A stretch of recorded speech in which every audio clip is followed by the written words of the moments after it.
wijndrinkende mensen op een zondagmiddag in de binnenstad van Maastricht, dat zie je wel vaker.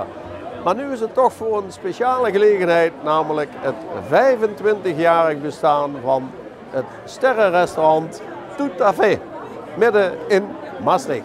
Ik denk dat het een enorme prestatie is van Bart en van Sandra, dat ze zeker die ster zo lang hebben vol kunnen houden. En het gaat natuurlijk nog lekker door. Ja. En ze hebben natuurlijk een hele belangrijke bijdrage geleverd aan de ontwikkeling van de culinaire bewustwording van, ik denk, Groot Maastricht. Je zei toen straks van ja, heel vroeger was Nederland een culinaire woestijn, Ja. klopt. Maar je weet toch ook dat uiteindelijk de gastronomische ontwikkeling via het zuiden landinwaarts kwam. Hè? Dat is nog steeds zo.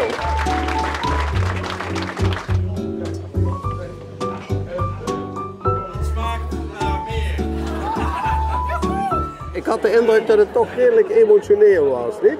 Hè? Absoluut, ja, heel emotioneel. Ja. Super emotioneel, al die mooie lieve woorden. Ja, dat doet je wat, dat komt echt wel binnen. Ja.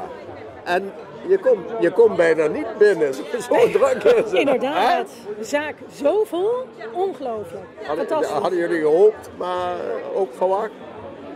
Wel verwacht. We hadden natuurlijk de uitnodigingen gestuurd en heel weinig afmeldingen.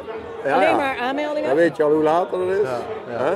Dus ja, dat is eigenlijk heel positief. Ja. Maar ook super trots dat al die mensen komen voor 25 jaar Tout à fait. Ja. Veel vaste gasten, veel leveranciers, familie, lieve mensen. Ja, heel fijn dat ze ons allemaal blijven steunen.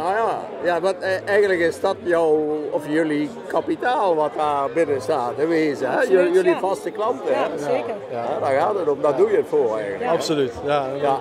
Dat voelt heel goed, hele fijne waardering. En heel fijn dat iedereen hier vandaag is. Ja, en dat zijn ook mensen die een paar keer per jaar steeds terugkomen, zou ik maar Nou, zeggen. we hebben gasten die komen maandelijks. Kijk, Die komen 2 maandelijks. ja. Dus die echt wel hele vaste gasten.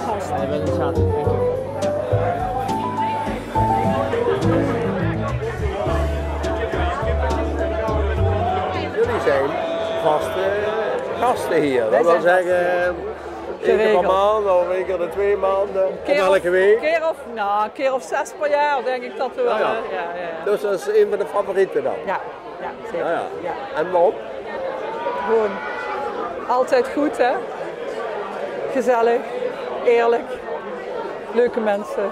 Ja, we genieten eigenlijk van A tot Z hier. Dus je gaat nooit teleurgesteld naar buiten? Nooit. Nee. Ja. Nu op naar de komende jaren dan, zou ik zeggen. Absoluut, we Inderdaad. hebben er Gaan we zeker plezier in.